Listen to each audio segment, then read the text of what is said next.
How's it going, everybody? It's your boy Max here, and welcome everybody finally to some NHL 22 content. I waited till the game's almost over and NHL 23 is about to come out, but we're here starting in franchise mode. This is going to be a short franchise mode, and then once 23 ends up dropping, we'll start a brand new one as soon as it drops. Now, I put out a poll for you guys to cast your votes on, and over 400 of you voted. We had over 1,200 total votes. I said you guys can pick 3 teams you'd like to see me do, and by a total landslide, getting almost 9% of the vote, the Toronto Maple Leafs will be our team here. We've already done a Leafs franchise mode a couple years ago. It did not last very long. It was only about 3 episodes in length. This one is probably going to be around 10 episodes or so. I'm not too sure quite yet. But then again, once 23 drops, more people will actually want to watch NHL content and we'll be able to do a longer franchise mode. But without further ado, there it is. Mitch Marner on your right there. We're going to start an NHL 22 franchise mode with the Toronto Maple Leafs and see how many Stanley Cups we can win. Let's get into it. And just like that, we are in the NHL 22 franchise mode lobby, whatever the hell you want to call this. I have not opened up franchise mode a singular time this entire. We're going to start things off like you doing it to start every franchise mode. We're going to start things off heading into the edit line screen. And here's what we have. So that first line, Nylander, Matthews, Marner. I think we're probably going to start with Nylander on that first line. We could, because this is a -1 line, we could start bunting up here, which honestly probably is better, even though that with Nylander up there is a +5. So we'll start with bunting. We know it worked last year in the real NHL, but it is what it is. Starting these off, first line, bunting, Matthews, Marner. We went over that. Kerfoot, Tavares, Nylander, Engvall, Järnkrok, Simmons, Clifford, Kampf, Obe-Kubel. On defense, we've got Morgan Rielly, TJ Brodie, Jake Muzzin, Liljegren. Why did I say it like that? Timothy Liljegren, Mark Giordano, and Justin Hall. Honestly, the defense looks pretty good in this game. Goaltending, bit weak, but we can deal with it. Murray's an 83, Samsonov's an 82. I will be okay with that.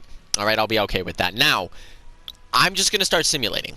This isn't like we're starting a rebuild. If you guys do want NHL 23, depending on who you vote for, I'm probably going to take out a bunch of the top teams you guys voted for, so we have a new team. I like doing fresh teams because we're doing a contending team, a cup contending team.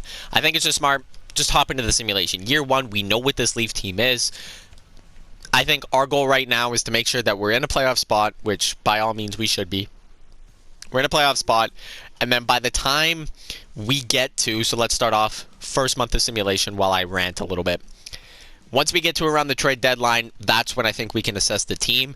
Now, obviously, if we're in a rut and we're not in a playoff spot, then we can analyze a bit sooner potentially. But if we're in a good situation and I feel like we're going to be in a well-off situation to make the playoffs, then it's just adjusting to make a run for the playoffs. Basic explanation of how the NHL works on a day-to-day basis. In terms of injuries, I have turned the injury sliders down to 17. It's just something I always do. It's like a lucky number for me, I guess. Starting things off in the first month of October, 4-1-2, 5-1-2 with a 7-1 win over the Blackhawks. We got one more game this month, and then we'll recap kind of the stats. So 6-1-2, first place in the Atlantic Division.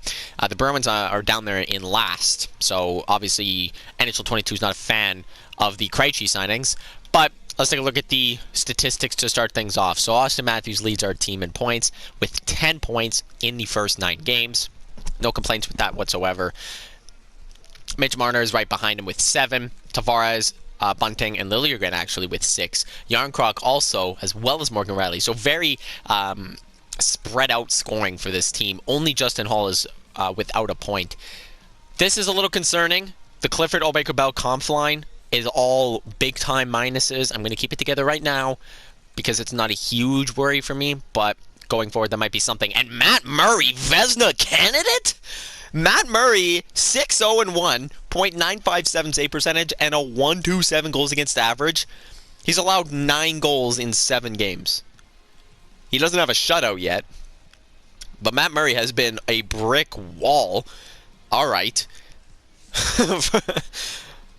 Maybe Matt Murray is going back to his Pittsburgh Penguin Cup winning days, and he's just going to stand on his head and carry us to a cup in year 1. Maybe that's all they needed, is to fire Dubas and hire me. All right. I decided to simulate up to January 1st, which is where we are. We are 22-12-2, which is good for still first place in the Atlantic Division, which can ask for much better. In terms of statistics, Austin Matthews, again, no surprise, leads our way. I'm more so curious, is a guy like Matt Murray still playing at a Vezina caliber season? Mitch Marner and Matthews are tied for points. Matthews has 3 more goals, leads the team. Tavares up with 28, Nylander 26. Bunting only 20 points and 3 goals on that line. Now, Marner and Matthews are still producing at a very high level, and Nylander and Tavares are there on that second line. So I'm hesitant to split up and put Nylander on that first line. I don't think it's a necessity right now. Maybe it would be nice to get some extra goals. Kerfoot's not doing a terrific job, I believe, on that second line is where he is. But I'm going to keep it the way it is just because we're winning games. But it's a change that can be made, especially come playoff time. But Matt Murray, wow. 19-8-1 throughout 28 games so far. .93 win save percentage, a 2-1-3 goals against average. That's incredible. Samsonov has been all right. I mean, he has above 900 save percentage, almost 3 goals against average. So not fantastic for him there. But the Vezina caliber season right now for Matt Murray. He's got 5 shutouts so far, so you absolutely love to see that for the guy. We're going to keep simulating. We're going to probably go to the trade deadline. We'll get the first season probably at least done in this first episode, I think, just because it's flying by so fast and the team's doing good. There's no real reason to change anything. I'm not really looking to move anything. The big moves that we're going to run, if we run into it, is, like I said, the trade deadline. If the team we feel could get that extra jump, maybe moving a guy like Kerfoot to get some additional second line help so we can, keep the offense spread out. Oh, boy. So this is, okay, we're fine. It's only till January 5th. It's only till next week. He got injured just before the return game against Ottawa. We're fine. But yeah, like I was saying, if we have to make moves at the trade deadline, potentially to get some additional scoring or maybe some defensive help, depending on what we feel is necessary, then we could go ahead and do so at the trade deadline. But then you're probably won't going to see another big move until the offseason. Again, depending on the result of how this potential playoff run ends up going for the Toronto Maple Leafs. All right, so I haven't been watching. I've been looking at my phone. But the Calgary Flames have come forward with us with a very intriguing trade offer. So we trade one of our top prospects, Topi Niemela, a medium top 4 defenseman. He's currently not signed right now, but that's okay. He's still in our system. A 2023 third-round pick and a medium starter goaltender, Akhmyamov, for Andrew Mangiapane, a 4th, a 5th, and a 7th. Now, I did mention that potentially some scoring additions. Now, do we want to move Topi Niemela for this? Mangiapane, 2.4 mil. He's an 85 overall left winger or right wing, whatever we want to play him at. Like, he hasn't had that fantastic of a season. You know what I mean? Like, he's had a good season. 30 points in 56 games, minus 12. I'm assuming, looking at that stat sheet, Calgary is not a good team this year. They're trying to move Mangiapane for prospects. However, this is like our best prospect. Topi Niemela is a 75 overall. He's only 19 years old, a 3rd-round draft pick of the Leafs. I don't know if I want to move him. Now, if you do want to make a big splash, you're going to have to do that, yes. So the Flames are 21, 26, and 9. So that makes sense that they're trying to make this move right now. I'm just super hesitant to get rid of Topi Niemela. I'm just super hesitant to get rid of him because we don't really have much prospects other than that. But at the same time, the Leafs have been criticized for not going for it. You know what I mean? Unless it's a Nick Foligno. So, rookie skaters, Robertson and Nyes are still the higher ones up there. But other than Liljegren, who's 3 years older, there's not really any defensive prospects aside from Niemela. I mean, you've got Kokkonen, who's down at a high top 6 potentially, but again, he's 2 years older, and he's only a 67, while Niemela is a 75 overall.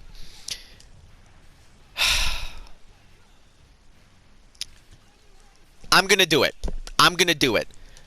You gotta go big or go home. I'm not looking, again, we're talking short franchise mode. We're talking for, now they want to trade the Mr. Walmart Ovechkin for Frederick Gaudreau. I'm going to decline that. I want to stop the sim. I want to see what the lines are. I said I want to stop the sim, even though we lose to the Canucks. But I don't know if that was a smart move. I did say I'm not necessarily looking at a long franchise mode, so we may never see Topi Niemela become a franchise caliber defenseman for this team, and maybe he was going to be traded at the deadline, if anything. So yeah, we gotta go to roster moves, and we got to call up our boy. Oh no, he's already called up.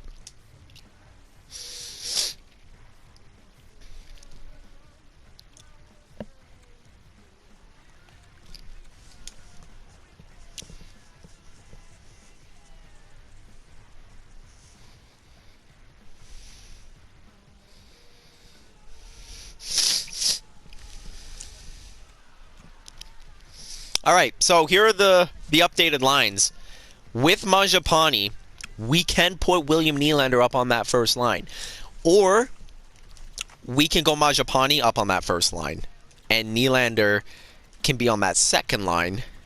We could throw Nylander over there, and then we get a +5 still, and we get a +1 on this line. If we go like Kerfoot down here, it doesn't really make a difference. So I'm actually going to run this. We're going to run Andrew Mangiapane on the first line, and we're gonna see if this makes a difference. We're gonna see if this makes a difference. He's gonna make his Toronto Maple Leafs debut alongside Matthews and Marner. I think that was a W move. I think that was a W move. We also got a lot of draft capital, surprisingly, for that. We got a 4th, 5th, 6th, and a 7th or something like that, or we got like 3 or 4 draft picks in that trade coming back to us. We did, again, give up our best prospect, a goaltending prospect, and a 3rd-round pick, but no roster players, no first or even a 2nd-round pick, and we get Andrew Mangiapane, 85 overall. So let's see, first game. I just want to quickly, Sam, see if he does anything. Austin Matthews scored a power play goal, and we are going to lose in a shootout. Not a very exciting first game. I just wanted to see if Mangiapane was going to score in his first game. I don't know. Again, I don't know. We're just nearing the trade deadline. So we've got about 2 weeks left until the trade deadline. Let's actually simulate to the trade deadline. Let's just go into it right now. The team's absolutely thriving right now. And the Calgary Flames, after trading away Andrew Mangiapane, have fired head coach Brian Pronger.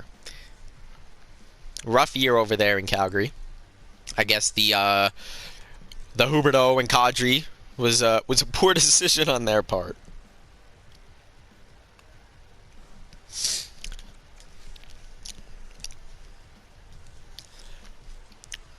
So I'm going to stop this in because I realize I keep best linesing things.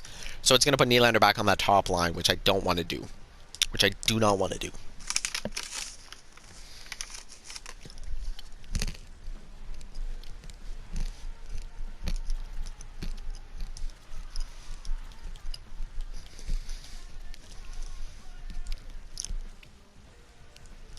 So in his first 4 games, he's only got an assist. Not super flattering, I got to admit. But we'll take whatever we can possibly get right now, I guess. So here we are, trade deadline status. I'm going to say we're a conservative buyer. I would have said we are a full buyer had we not just acquired Mangiapane, but I think acquiring him allows us to be more competitive. Now, all right, top 10 players, we've got Bobrovsky, Price, David Perron, our own Jake Muzzin for whatever reason. I'm not really looking to trade him right now. That might be a draft thing. Jacob Trouba, Semyon Varlamov, Mark Giordano, Victor Arvidsson, Jamie Benn, Ben Sherratt. I'm not really looking at any of these guys and being like, I want ya. I want ya. Let's take a look at the stats. See how our team's doing. We're still first in the Atlantic, I believe. Matthews still leads the way for our team. We're getting offered Mark Giordano for Sordev and a 3rd. Now, I want to keep Giordano. He's only got 1 year left, but we're trying to win a cup. We're trying to win the Stanley Cup. I don't really give a crap about picks, prospects. I don't really care. I don't really care right now.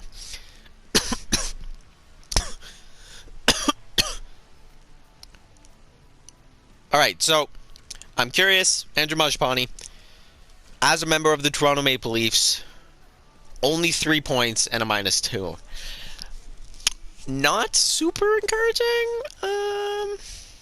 But we'll see. It's still early. It's still early. Matthew still leads the way for us. He's hit the 30-goal mark. 30 goals in 62 games. Cool. I don't know. There's nothing really that I'm looking at that I'm like, hey, I want to do that. Ryan Ellis, that's too much money for too long. I mean, maybe like if anyone in this top 10, it's Jacob Trouba, right? Looking at people available, Matt Murray is still elite.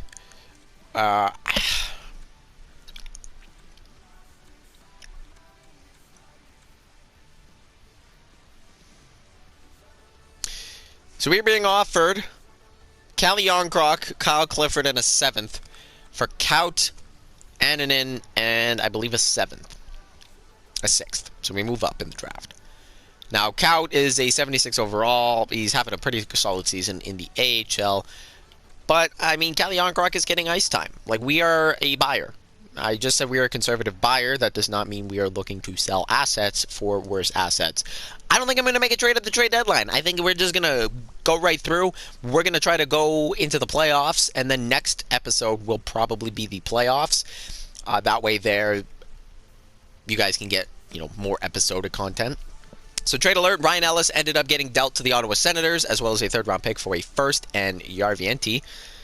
Not too sure how I feel about that one. The Senators are 4th right now in the Atlantic Division. They could easily be popped up into the they're not too far behind us even, but they're more likely into a 3rd, maybe 2nd. In terms of the Metro, they are not in a wild card spot. So I think that was a good move for them.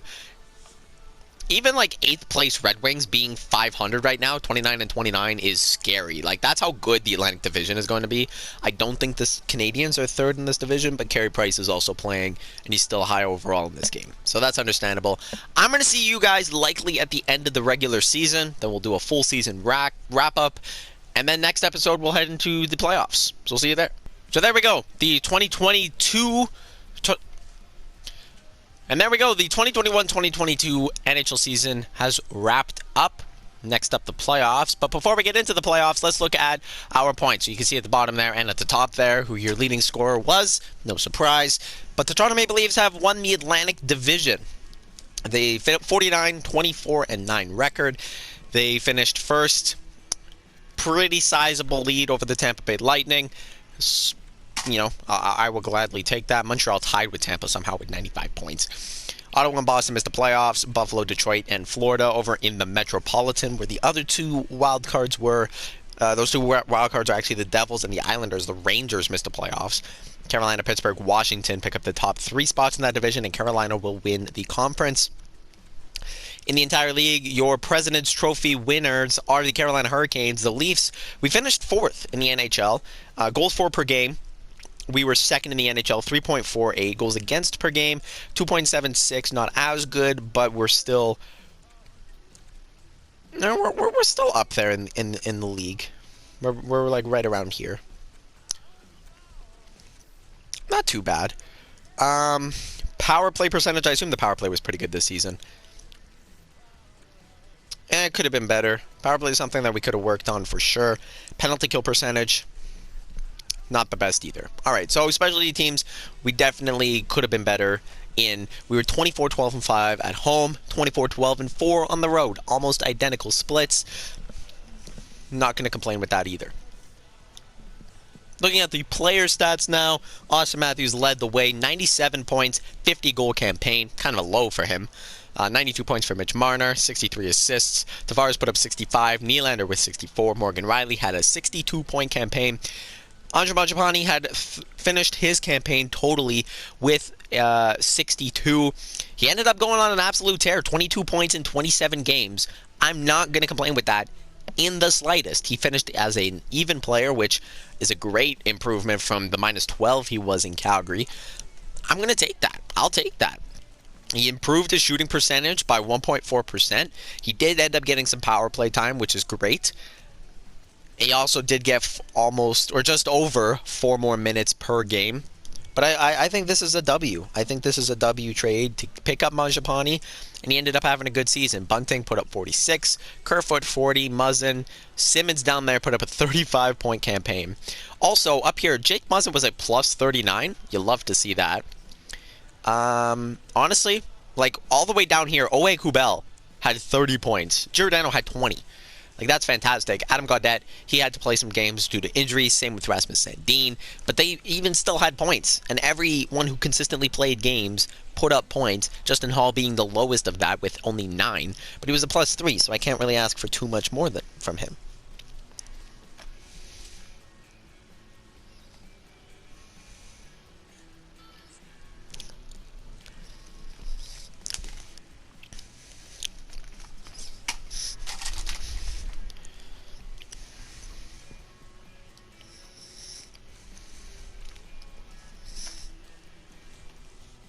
All right, so your point leaders, Sebastian Aho beats out Connor McDavid by 1 point to win the Hart Ross. Okay, Austin Matthews will win the Rocket by 3 goals over Steven Stamkos. Man, the Lightning put up some goals. Stamkos with 47, Kucherov with 45. Assists leader, Cale Makar put up 66. He had a 91-point campaign. 64 for Connor McDavid. So your Norris is probably, I would assume, going to Cale Makar. Yeah, oh my God, 91 to 67 points. I can't look at their analytics, so that's probably going to be how it's decided. Erik Karlsson, love to see that resurgence from him there, 66 points. So not too shabby there. In terms of goaltenders, wins goes to Freddie Anderson, the former Leaf, but Matt Murray was tied for second in wins. Look at look at the top 3. Look at the top 3: Frederik Andersen, Jack Campbell, and Matt Murray. It's Toronto Maple Leaf lore right here. But Murray, .917 save percentage. I mean, Thatcher Demko, outstanding performance, .922. But Murray had a .253 goals against average, which is better than second place. Like, I would say he's better than what Jack Campbell was for sure, 100%. Jack Campbell did play in 4 more games, but still. I would probably argue that Anderson ends up winning the Vezina, but Matt Murray definitely did not expect that from him whatsoever. So credit to him. And Matt Murray also put up 7 shutouts, so that's fantastic. I could also see a world where Thatcher Demko wins it. I think that he's probably a bit more deserving, considering he also played 78 games. But what do I know? 13 shutouts, .922 save percentage, .245 goals against average. That's insane from Thatcher Demko. But yeah, so there is year number 1 done. We're heading into the playoffs. And to end this episode, we will see who we end up playing in the first round of the playoffs, which I think is going to be the New Jersey Devils. It is. The New Jersey Devils. Why do we have a back-to-back in the first round? Anyways, we'll take a look at your playoff bracket. So here we go, is your playoff bracket, and this is where we will end our first episode of our Toronto Maple Leafs franchise mode. If you did enjoy this episode, make sure to give it a like and subscribe. I hope you all are going to dig this new franchise mode. Make sure to hit that subscribe button and hit those post notifications as well, so you know when episode 2 drops. I'm going to try to stay consistent with these. But yeah, I'll see you guys in the next one. Peace.